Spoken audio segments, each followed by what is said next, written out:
Welcome to The Digital Chair by Salon Monster, the podcast for indie beauty pros and small salon owners who'd rather be themselves than follow rules. I'm your host, Stephen, and this week we'll be talking with Douglas McCoy about craft, mindset, and filming as tools for next-level hairdressing. I hope you enjoy. Welcome, everyone. Today we're here with Douglas McCoy, hairdresser, photographer, filmmaker, educator, and Hairbrained Award winner. Thanks so much for joining us today, Douglas. Thank you. It's a pleasure to be here. Thank you for having me. Why don't we start at the beginning? I always love starting at the beginning. How did you get into hair? I always make the joke, girls, but that's kind of the no-brainer. No, I was a musician pretty much since third grade, and everybody in my family is either a professional musician or an artist of some sort. So I thought, okay, I'm just going to be a professional musician. But when I got into the later years of high school, I knew enough to where if I ever was in a band that got signed, I'd be the drummer that got cut. Where I was good enough, but not good enough for that. So I needed to find something I could do with my hands, and I was like, I'll go be a hairdresser until I figure out what that is. It was a plus. I liked my hairdresser. I thought she was really cool, and I was like, oh, I'll just go work with her and get through school. And I went to my local beauty school, and the owner there informed me that it was the last month before Washington State said that you had to have your diploma or GED before you could attend a trade school. And I went home and told my parents I was dropping out of high school to go be a hairdresser. And I believe I enrolled in school the next month, right at the end of that month, and just started going. And the really crazy thing is when I got in, I think it was day 2, where we were in theory, and I realized I had stepped into a world that was way bigger than I had thought. And I really focused everything in that direction. I wasn't playing music as much. Pretty much that whole time at school was spent kind of finding out everything I could find out about this career and this craft and what it was about. And I think that's one of the drawbacks when you go to school. Most of the public doesn't understand exactly what this trade is. If you say carpenter, if you say plumber, if you say electrician, you get everyone has a general idea of what that job entails. When you talk hairdressing, you don't. So you kind of go into it blind. And that was kind of the start of my career there. School, I went to I did every competition I could get my hands on, get entered into, won most of them. On the student level, I won the International Beauty Show student competition and was offered a job from a big manufacturer. I was lucky enough that the owner of my school talked me out of that. She's like, start at the bottom, work your way up. Don't jump right into that.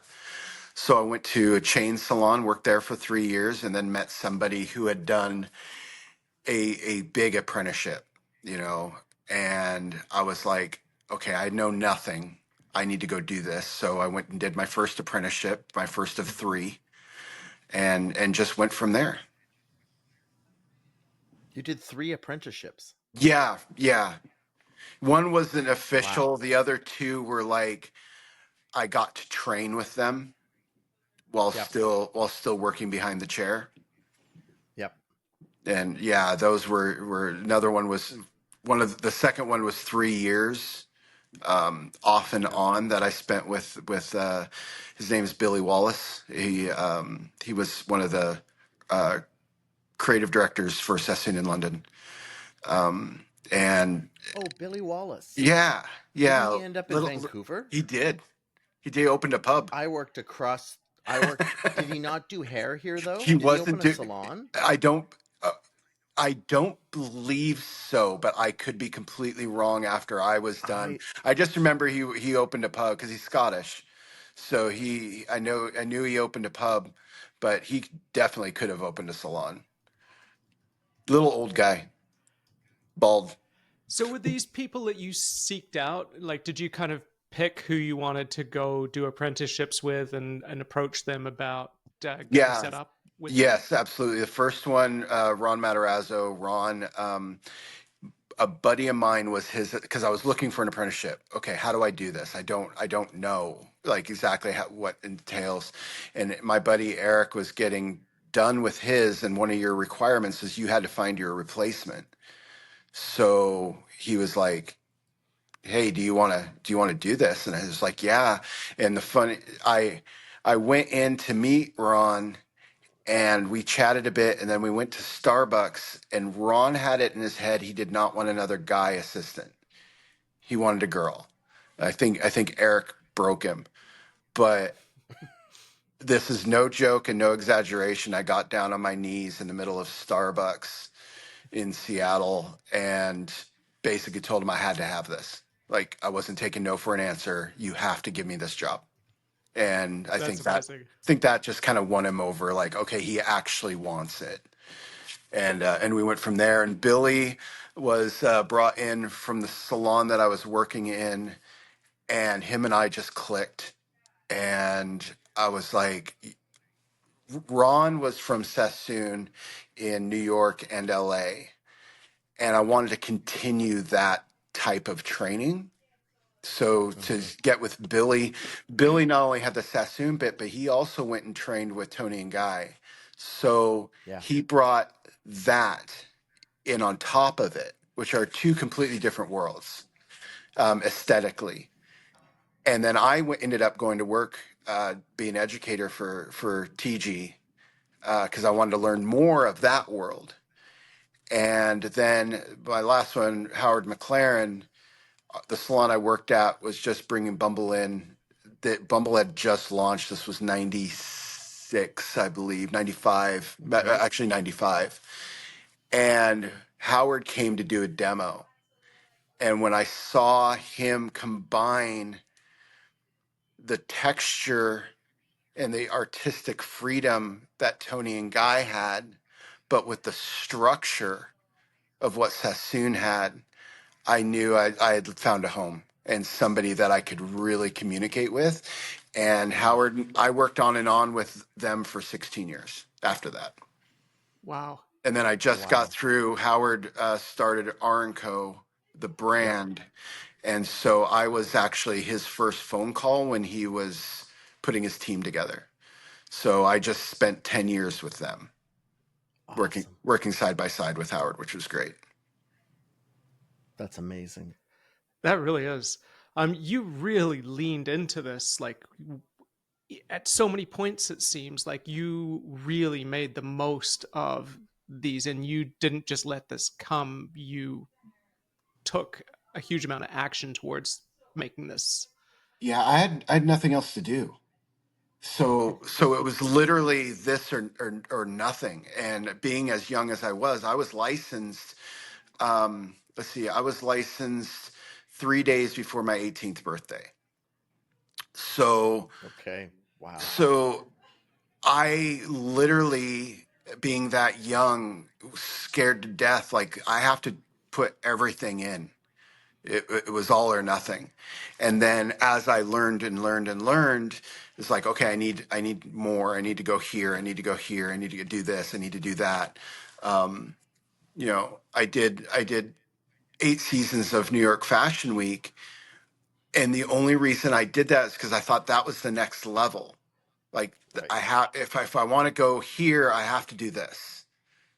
And then I realized I'm not an editorial stylist. I don't really want to lead a show or lead a team in that aspect. But it taught me so much. So anything I can do where it's going to teach me something and help direct my career, 30 whatever years later, I'm still doing that. It's like, okay, now what? Yeah.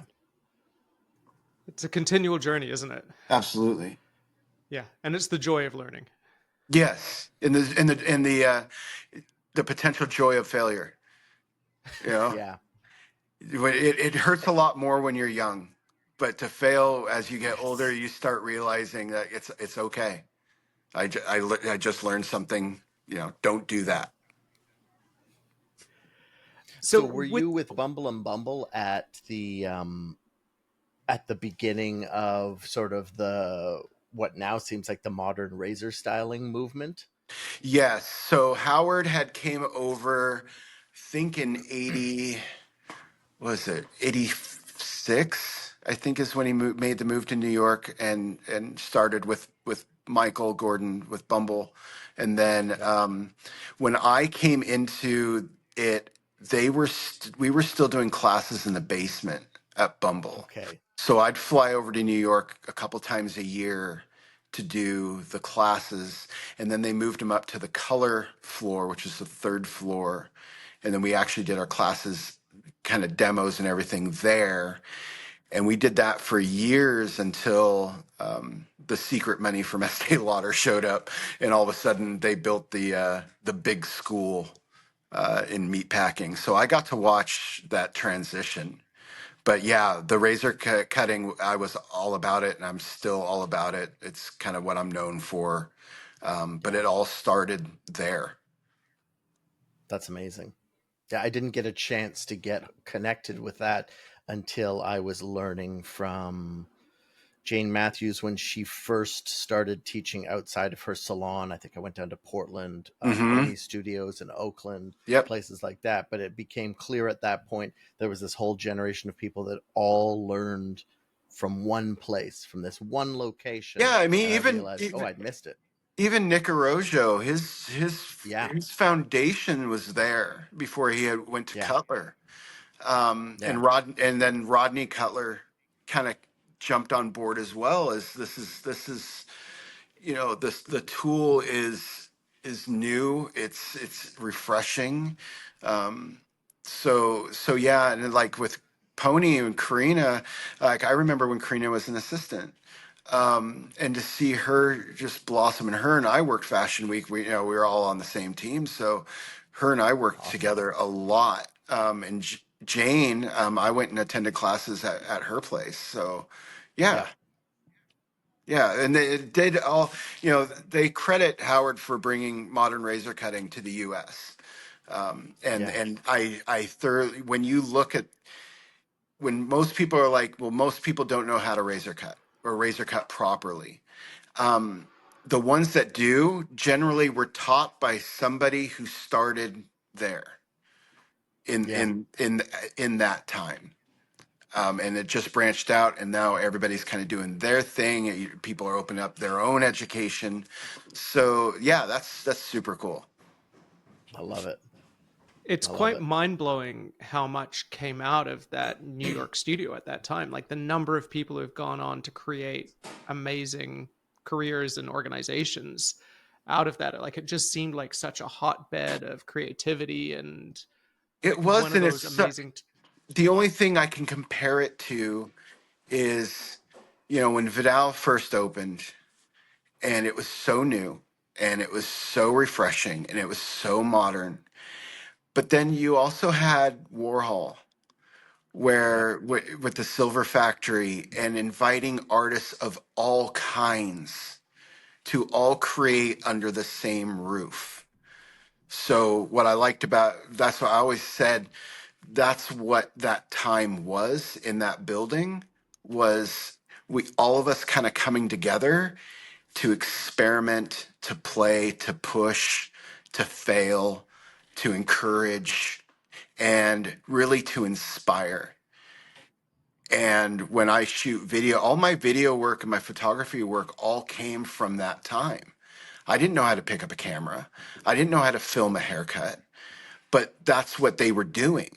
They were documenting everything. You at that time you actually had access to a portable video camera, and you can shoot all this. And that's where I've really realized my love affair for MTV. I'm from the MTV generation. That was my morning, noon, and night, was watching music videos. And I didn't really realize how important that time was, to where I was looking at fashion and I was looking at Yeah. culture, and I got exposed to every music type, every clothing type, every hairstyle, makeup on guys. It So when you start filming haircut videos and don't know what you're doing, the easiest fallback is, well, I know what music videos look like, so Yeah. I'll just shoot that. And they used to say all my early videos were drunk videos because I couldn't hold the camera still, because I was trying to get those zoom ins and zoom outs, and you couldn't do that on your phone. So I was constantly moving it around, but all I was doing was just copying all the old 80s videos, 80s music Yeah. videos. And as you play with that, you start learning more. The camera gets a little more steady. You start framing your shots. And then you say, what's the story? Story's the haircut. The story's the haircut from beginning to end, but it's also the model wearing it. Facial expressions. You look for humor or sadness, God forbid, in their face, and that's the story you're telling. And you end up doing that behind the chair. It's the same when I look. It really changed. Learning to photograph and video your work changes your eye in such a way where when you're standing behind the chair, you're looking at it as you're looking through a camera.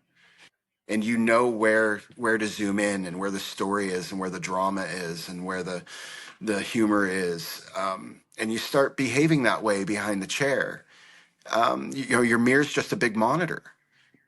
And it really, Yeah. so I always encourage people in my classes and everything is film everything, watch it back, see the progression of your work. And then 10 years down the road, you go back and watch the first ones. You're like, oh my God, that was horrible. But it just shows your progression. And I mean, it's what they do in professional sports too. I mean, it's all about film it, watch it, learn from it, and see that progression. And it's something that a lot of stylists don't do, or I guess are afraid of kind of Well, getting into. they don't do, but I mean, now film's everywhere. I mean, thanks, Instagram. It's like, but the thing is, we're filming for the gram. We're not filming for the education, and we're Yeah. not filming for the practice. I tell people, it's like, put your phone on a tripod or a stand wherever and film you doing a haircut. Watch your body position. Where'd you drop your shoulder? Where'd you drop your elbow? Is your head up straight? Or are you hunched over? On top of that is, when you're styling hair, so many times you'll watch the video back and realize you had the look 10 minutes ago, but you Yeah. overworked it. You had it. It was right there. You can see it, but you pushed it too far. Or you'll also find where you didn't push it far enough. And it's using video as a training tool. And then if you want to cut that up and put it on Instagram, go for it. But Yeah. nothing, it doesn't lie. Photo, video, it's, as long as you're not AIing it to death, you can really learn a lot, and it's self-teaching. Yeah. Was It's it natural for you to get into education then, from the world that you came out of? I mean, you were around some great, great educators. At what point did you start educating yourself? Education came by accident. It was basically in the environment that I was in. We were teaching each other. So when you had new people come in, I could step in, or they could use me to, hey, will you show this person this? And then it starts becoming addictive. That light bulb, when it goes off and you see it, and you see that person get it, you're like, oh, that's amazing. So I helped them get there. And you push the ego out really fast, because now I do love inspiring, and I still think that's my job more than educating, is to inspire somebody to do something different, try something new. Let me inspire you to do this. Take something you do every day, spin it, do it different. But the education, if I can inspire you to do it, do something different, but also educate you on that path, that's where it is for me. So yeah, it was completely by accident.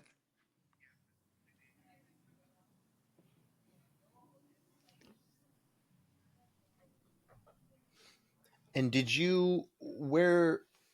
when did you end up in Spokane? My now ex-wife, she got hurt. She worked for Verizon, and she got the phone company and got transferred over here. And so her and our son moved over first, and I was like, "That's career suicide. Like, I can't leave Seattle to go to Spokane. That's like I'm doing something here." And it was a couple years of kind of commuting back and forth. I slept on a friend's floor for about a year, and then would come over here on the weekends, and then go back. And then it just hits a point where we got a young kid. It's like, okay, I have to be over there. But if I'm going to be over there, I have to do something else. I can't just be in a salon. So that's when the education thing really kicked in, because got me out of town. I got to travel. I got to start living in that world. So anything I could do to be out of town, that was good, because I didn't want to lose the New York. I didn't want to lose the Seattle. I didn't want to lose that kind of city scene, to go to a small town. So yeah, I pretty much did that religiously. I was an art director for a salon here, and I was helping them kind of rebrand and rebuild. And then I did that for 12 years, and then left there and just was freelance educating for 3 years. And then I was like, okay, I need a home base. So rent and property is fairly inexpensive over here. So I could open a space. So I did. And yeah, that's how I ended up And here. that's House of Pop. That's House of Pop. Yeah. I love it. Started with 6 chairs. Now we have 14. And we're about to Amazing. celebrate 10 years open. Congratulations. Thank you.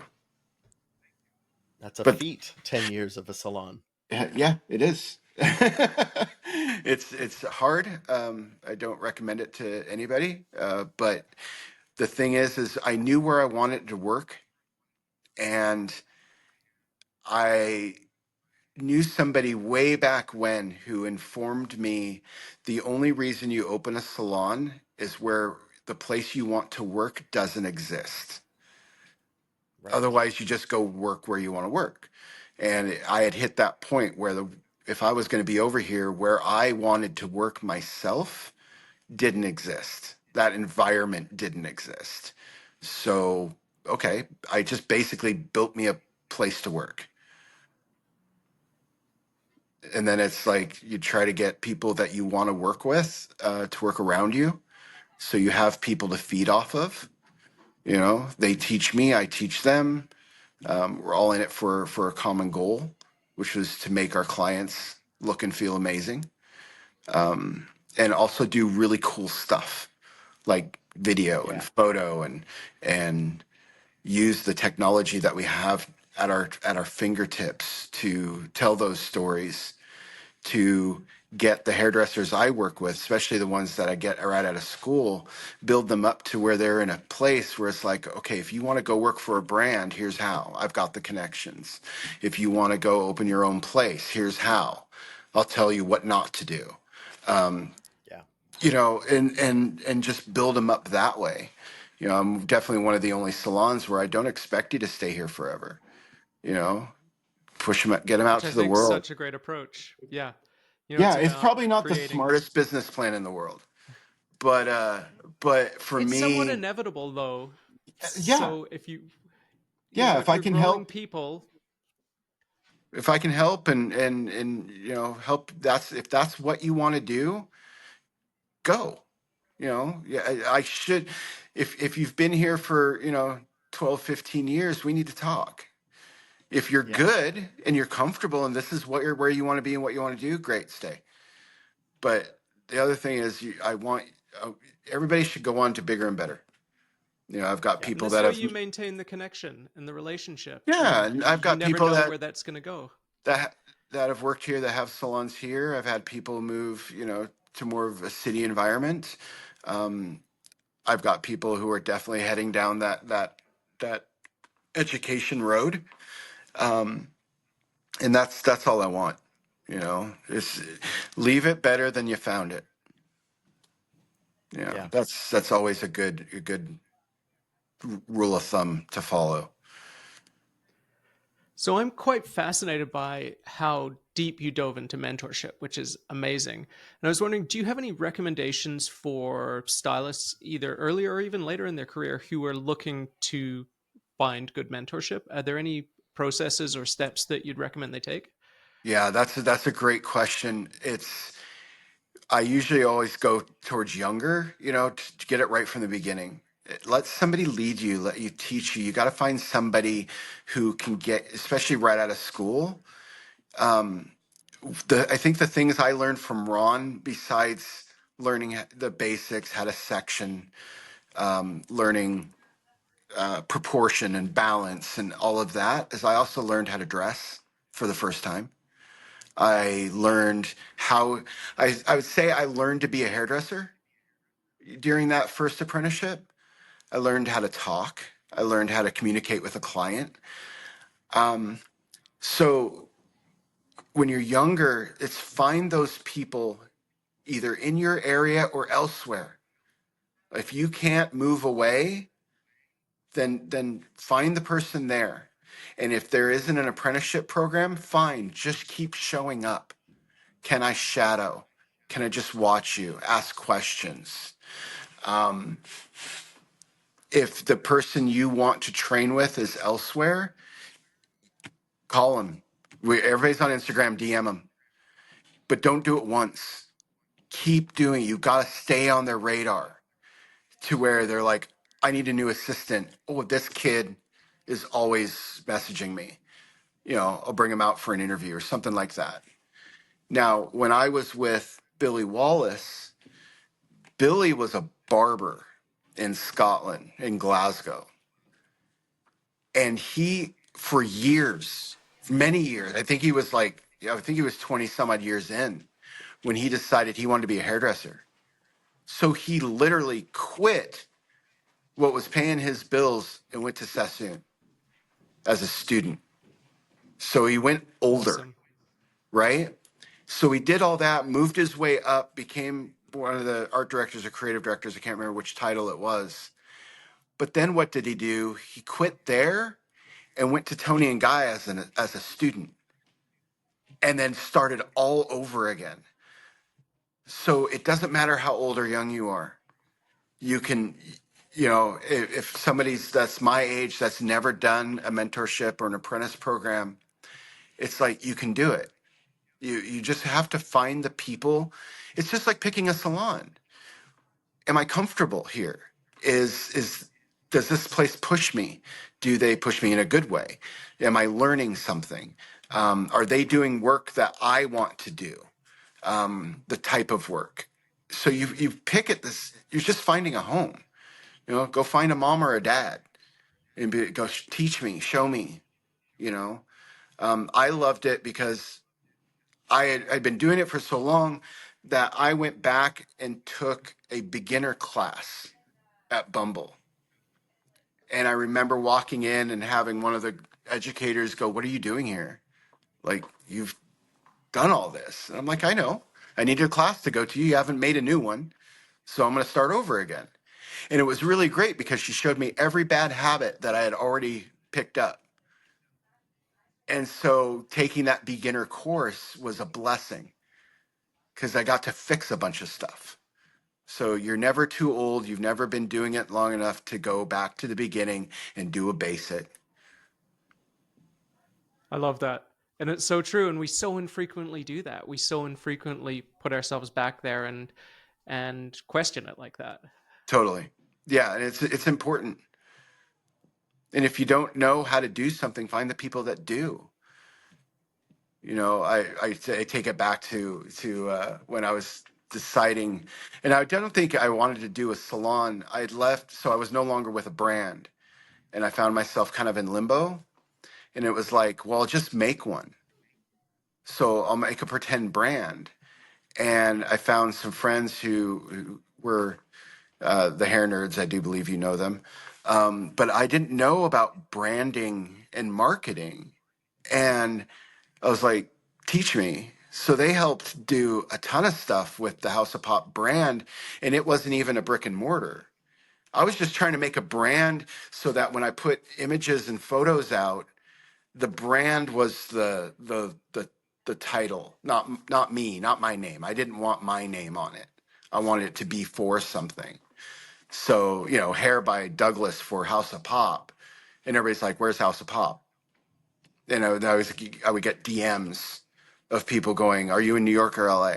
And it's like, it doesn't exist. It's the same aspect of if you're gonna make a soda, a soft drink, right? And you do all the imagery for it and the marketing, but nobody can actually buy it. It's Totally. You're actually creating this demand already. it's right. And actually they didn't then, but now they actually teach this in marketing school is as a way to do it. But I didn't know any of that. So you got to go find those people that will help teach you and show you things. And that's all a mentorship or an apprenticeship is. Yeah. We absolutely love the hair nerds. I mean, they're fabulous people to work with, and that's so fascinating the way you went through that, like not necessarily intellectual exercise, but this you kind of went through this formational exercise before you even created the space. So was it quite natural then when it came time to turn it into a physical space?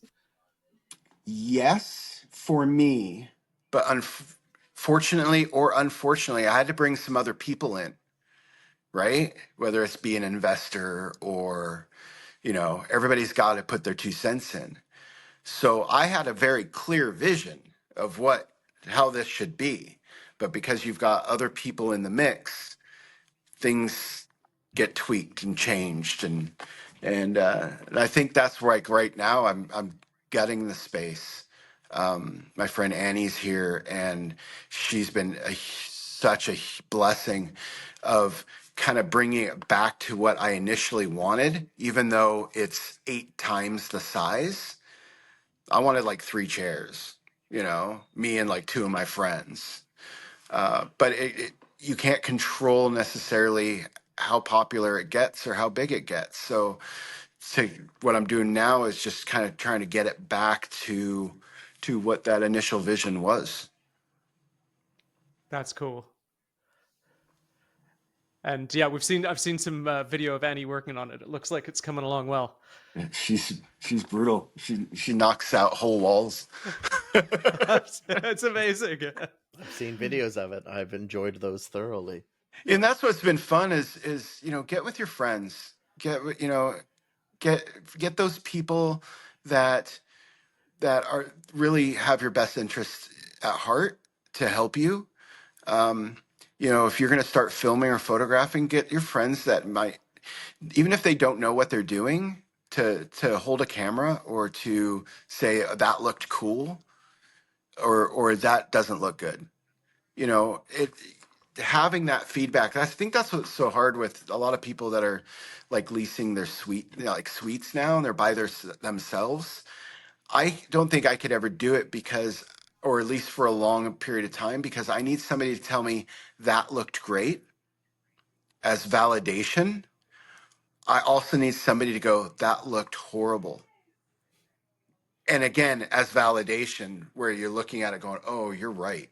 I need that constant feedback. And so being able to bring Annie in as a friend that has the same direction in mind that I do, is you can't put a price on it. So whether it's again, whether it's a mentor, whether it's apprenticeship, no matter what it is, find those people who will really push you and speak to you honestly. You know, if everybody's telling you you're amazing, that's the worst thing in the world, because you need to have that person to go, you're not amazing, or you weren't on that one. Like you need to work on that. You need, Yep. otherwise you have no idea. I always want the people who love me enough to share the truth with me Oh yeah. and to help me grow rather than just to pat me on the back. Yeah, yeah. Those are the harder ones to find. Absolutely. And the pats on the back are great. The other Oh, ones yeah. the other ones can sting Definitely a still little. want those. But someone who you can trust and you take what they're saying to heart is just Totally. invaluable. Totally. Yeah. And that's a mentor. That's, you don't have to do an apprenticeship. You don't have to quit what you're doing and make minimum wage and live in poverty. You can have a mentor where you send, like Howard's been mine for 24 years now, I think, and I'll send him an image or I'll send him a video and he'll rip it apart. He'd be like, this is good, but do tweak this, do that. And it's like, great, thanks. It took no time, but the feedback you get is invaluable. Just have somebody that can help direct you. Agreed. I love that. So do you have any advice for independent stylists who are, I actually, sorry, I'm going to back up there. That wasn't a great question. Did you have any questions, Liam? No, go for it. What are you going to ask? I guess, what are one or two tips that helped you manage and grow your business? Uh, if we're talking, well, it's like independent versus having a staff or a team is going to be two completely separate things. Um, if I'm talking independent, media, social media, and all that is your lookbook. Back in the day before social media, we had a lookbook. So that whenever you went into casting or meet with your agent or whatever, you brought your book because they wanted to see what your potential was. What do you do? What are you about? And that's all Instagram is. So doing a lot, doing a lot of things, learning to do them well, and then putting them out there so that you can generate, clientele. Yep. That's free. That's free marketing. The other thing is get involved with your community. Charities. Attend every event. Get out there. You have to be seen. You have to make yourself visible. And even if you have a salon and you have a team, it's encouraging them to get out and meet people and mingle. I know 2020 really threw everybody for a loop where all of a sudden we don't have those big events anymore or as much. But you have to find those places where people are and go make an appearance and put yourself out in your community. And then the next thing is education. Learn everything. I don't know how to run a business. I don't know how to the accounting bit and everything. So it's learning. It's taking classes. It's just you. Those are the things you have to do in order to build a business. Is have all those systems in place, how you need them, and systems are going to be different for everybody. It all depends on who you are. So the more you get to know yourself and what you truly want and what you as an individual truly value, that will tell you what you need. But as far as being a profitable business, education, getting out there and then documenting and putting your work out there so clients can see it. And for those who are afraid of, starting to document their stuff or worried about like having to talk to clients to figure that out or just are nervous about it, have you found that there's any tips to kind of help those sorts of people who are just nervous about taking that leap? House models. So you need Yep. people to practice on that will sit in front of a camera for hours while you give them the longest haircut of their life. And those are the people you practice on. Then you can start talking to your clients about it. Hey, I love this look that we're about to do. Do you mind if I film it? They'll say, yeah, but I don't. They'll say yes, absolutely, because they want to be on the gram too. It's TikTok, it's all of that. But then you get the ones that are like, yeah, but I don't want you to show my face. Not a problem. So it's positioning them. So it's just asking. Don't, Hmm. if you're working behind the chair and you want to give somebody bangs or a fringe, you can't be scared to ask them. So it's the same way with filming and documenting. Do you mind if I take your picture? Do you mind if, always get that verbal, don't just do it, always ask. Um, they'll usually say yes. You'll get the ones that are like, nah, I don't want to do that. Okay, no problem. But you just have to be willing to ask. You And never and know unless you ask. right. And the fear goes away the more people say yes. And then you can get out of that. But yeah, just don't forget don't forget to take the after photo. Yes. It's the worst. I I don't know forget how to take the many. before photo. What's that? I always forget the before photo. I Oh can do yeah. the See, I after go, I get photo. It's all the excited. I go over. I take the before, get the work done. They're out the door, and I'm like, I didn't get an after photo. And that's when I text them and I say, hey, when you're feeling really cute, can you take a selfie and send it to me? Because they yeah. take better photos than you'll ever take anyway. Um, so that's another thing to use is if you like, I suck as a photographer. Fine, your clients don't. Your clients know their exact angle. They know the exact filter they're going to put on it. So just say, hey, and I always phrase it as when you feel cute, when you feel like, oh, I feel good today, take a I selfie, like that. send it to me, and then give me permission to use it on my social or on the website or whatever it is. But yeah, just don't be afraid. Just ask. Just do it. Just dive in. Oh, I've never used a razor before. Fine, pick one up and use it. Just make sure there's a guard on it. It's I'm not good with clippers. Great, grab a pair. Like, start using It's them. the only way you're going to get good No, at it. that's it. Otherwise, it's just you just don't do it. I Uh, love it.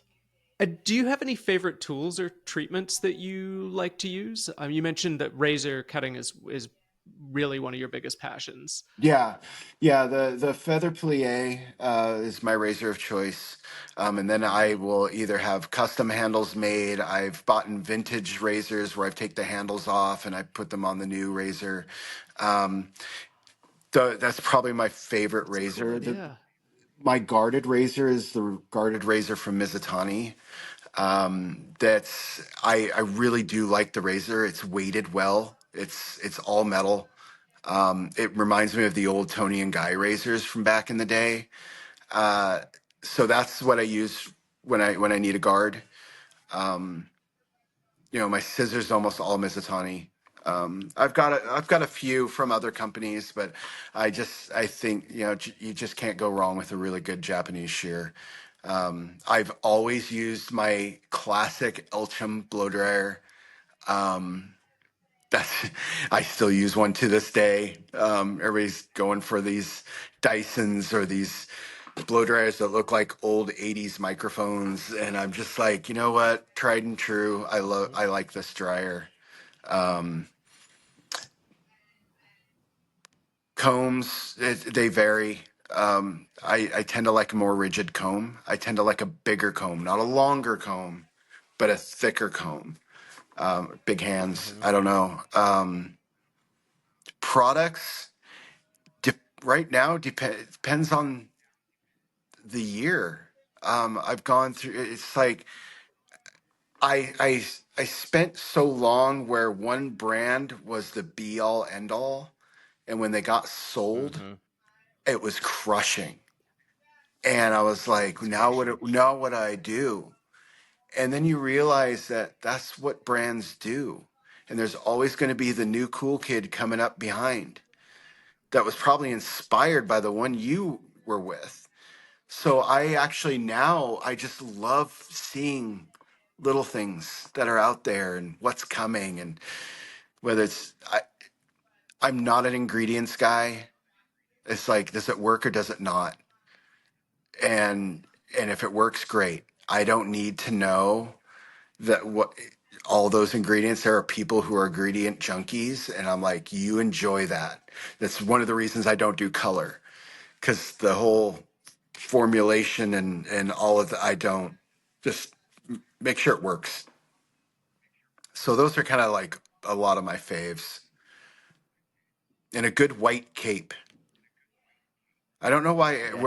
where we got so addicted to black capes, but when you're cutting hair on a brunette, the hair disappears at the shoulder.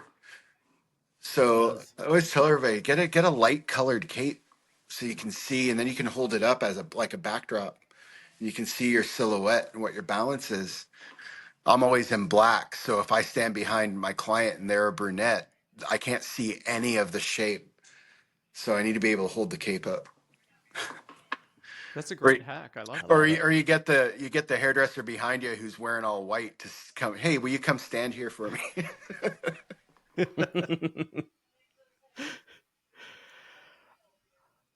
And so, kind of at this point, what's your favorite thing about being a hairstylist at this point in your career? Great question. My favorite thing about being a hairdresser at this point is the exact same thing that why it was my favorite back then, is the creative process. Um, I think a lot, like even when I was a steady musician playing with bands, it was always rehearsal. It was always band practice. That was the most fun, because it was the process of creating something out of nothing. And so, still to this day, it's that beginning, middle, and end are all my favorites. Um, when you get done and you take your photos, it's almost like you, at the end of the day, if you don't feel like a band coming off stage after an amazing show and you're exhausted, that's how I feel at the end of the day. I've put so much in that I'm just drained. And I want to feel that way at the end of the day, because if I don't feel that way, it means I didn't do enough. I didn't push enough. I didn't communicate enough.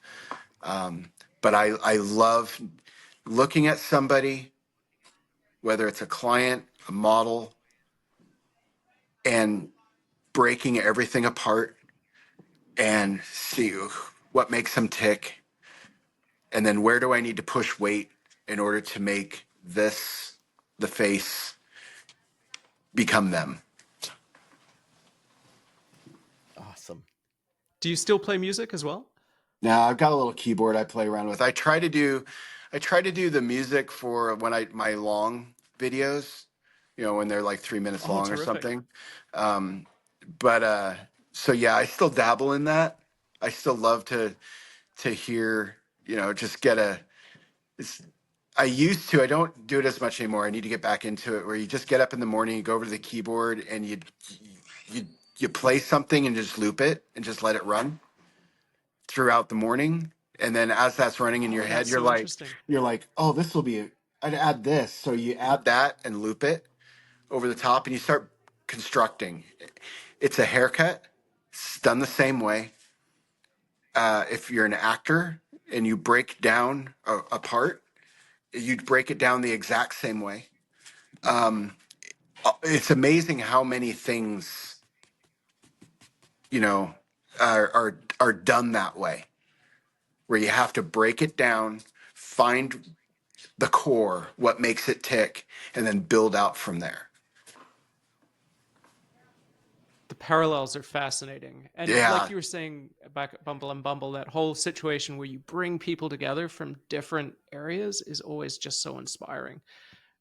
Oh, you When you get learn, that cross because pollination is what's cool where Hmm. you are is not what's cool down the street. You know what I mean? And so to bring in people from everywhere and go, okay, what's cool with you? Well, this is what's cool with me. Oh, I never thought about that, or I never looked at that.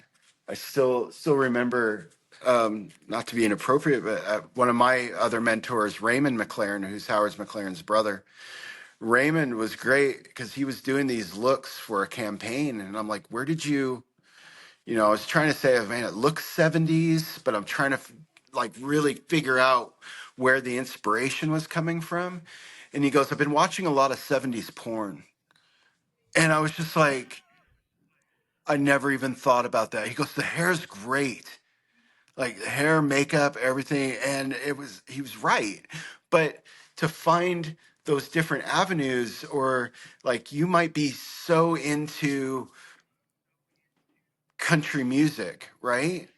You still got to be able to look at the heavy metal guys and go and find those parts that are interesting that you can add into your life and your world. I always said that's what makes hairdressers so incredibly amazing, is because you should be so well rounded and well versed in every aspect of life that you can go to a punk rock show at 8 o'clock, turn around, put a tuxedo on, and go to a black tie event and feel just as comfortable. Um, what's that quote? George Burns, I think, said it. The only people that know how to run the world are hairdressers and taxi drivers. Um, you know, you should know everything. So don't get too comfortable. If you're comfortable, you're dying. Go push Yeah. yourself. Go to that place in town where you never go. See who's in there. See what they're about. Go to your local record store. If you go to the same coffee place every day, one day a week, pick a different one, just to get yourself out of the monotony, and you'll be amazed on the inspiration. so true. Love it. I absolutely love it. So, what's next for you? What's the next step? What's the next thing you're doing? You said you're doing some work on the space. Yeah, I wanted to get the remodel done by the end of the year, and just get it to a nice, comfortable base to build off of and see where it goes next. Um, I'm learning business. I'm learning, um, definitely working with my creative director, my head of education, which is Annie. Um, I want to go back. I want to start teaching again, outside. Yeah. And That'd be wonderful. I've been with brands for so long that it's kind of like, okay, how do I do this on my own again? And so I'm learning that. It's like starting over again, which is cool. You can start over at 50 whatever years old. Um, and Yeah, I want to get back filming and everything. It's you have those pauses in your career where it's like, okay, take a step back, reevaluate, and go, okay, where am I going? And also getting a great team around me. Um, Yeah. that's a lot of my senior people have just all left to go do their own independent thing. So, which is cool. You do that, but then it's like, okay, I got to bring in all these new people and find out what they're about, and be like, okay, that's cool. I'll do that. I'll use that, and you should start working off each other. So I think that's really right now where I'm at, is just getting the salon up, and the where I want it, and then to start traveling again and start teaching. There's enough room for everybody. Everybody's doing razor cuts classes now, but I think adding Mm-hmm. photo and video work on top of it really kind of allows. I love doing a hands-on class and then helping people photograph their work afterwards, especially if they don't really know that process. And then they get to use Yeah. all that, and then they just start building from there. You just give them that spark to run with, and then they take it an incredible place. A buddy of mine, Howie always says that I inspired him to start filming and all of that. He now does some of the craziest, most crazy. He's so far beyond where I am or have ever been. Now he's doing his own music recording. Um, it's so cool to see Awesome. people just blow you out of the water. That you had something to do with the beginning, and that's what the best you can hope for. It really is. I It's love just it. so beautiful to see where things can go from that. Totally When someone else takes that and runs with it, it's just so powerful. I'll come take that class. Yeah. cool. Done. Love it. Wonderful. Well, I'm sure you've probably got some apprentices to go help out, and you've been incredibly generous with your time. I would honestly just sit and learn for hours. Thank you so much for sitting down with us today. Oh, absolutely. Thank you for having me, and I'm actually really looking forward to continuing working with you guys and sharing ideas and thoughts. And I think what you guys are doing is great. I the as far as Salon Monster goes, having that accessible to so many people, whether it be independent or salons, is a blessing. Um, I'm one of those people where have a great product all you want to. It's the people behind it that I'm more interested in, and I love working with brands and companies that just have good people behind that you can talk to. Yeah, Agreed. So we thank you just so. feel so grateful to have the chance to work with Annie and Aaron. I mean, it's just Oh been yeah, yeah. revelatory for us, to be honest. It's like we found our people, and we've been looking and trying to find that, and it's like honestly mind blowing They have getting to helped work. my career and the careers of so many other people so much that you could. I mean, I don't even think they know it. How much help and assistance and encouragement and real talk Yeah, that the hair nerds bring to the table. So yeah, the fact that both of our companies are working with them, yeah, it's been an absolute blessing. Here, here. yeah, it's so cool, and just people that I just want to be around anyway. Right. Besides that, like they're just I've worked for companies where it's like the people behind it, it's just like, no, thank you. And Yeah. and when you do get a company where the people behind the scenes you want to hang out with like they mean more to you than the actual product, it's like Yeah. you don't want to lose that